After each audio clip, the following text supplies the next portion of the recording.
नमस्कार शेतकरी मित्रांनो, खरीप हंगाम 2025 चा पीक विमा तात्काळ शेतकऱ्यांच्या बँक खात्यामध्ये कोणताही विलंब न करता जमा करण्यात यावा असे स्पष्ट निर्देश राज्याचे कृषी मंत्री दत्तात्रय भरणे यांच्या माध्यमातून भारतीय कृषी विमा कंपनी याचबरोबर ICICI Lombard general insurance company यांना स्पष्टपणे निर्देश देण्यात आले आहे। काय माहिती त्यांच्या माध्यमातून देण्यात आलेली आहे ही माहिती आपण व्यवस्थित या व्हिडिओच्या माध्यमातून समजून घेणार आहोत। जर तुम्ही पीक विमाची प्रतीक्षा करत असाल तर हा व्हिडिओ नक्की शेवटपर्यंत पहा। शेतकरी बांधवांनो, व्यवस्थित माहिती समजून घ्या। विमा कंपन्यांनी नुकसान भरपाई तात्काळ वितरित करावी।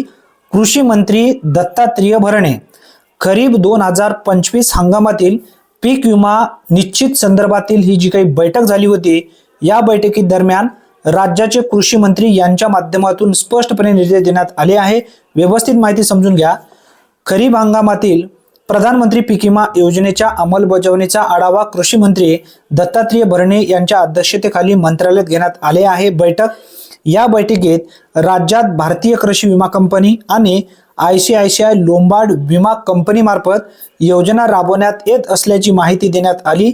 तसेच सोयाबीन, भात, उडीद, मूग, बाजरी आदी पिकांच्या पीक कापणी प्रयोगाची आकडेवारी आणि भात व सोयाबीनची तांत्रिक उत्पादन केंद्र शासनाच्या विमा पोर्टलवर नोंदवण्यात आल्याचेही निर्देशनास आणून दिले आहेत।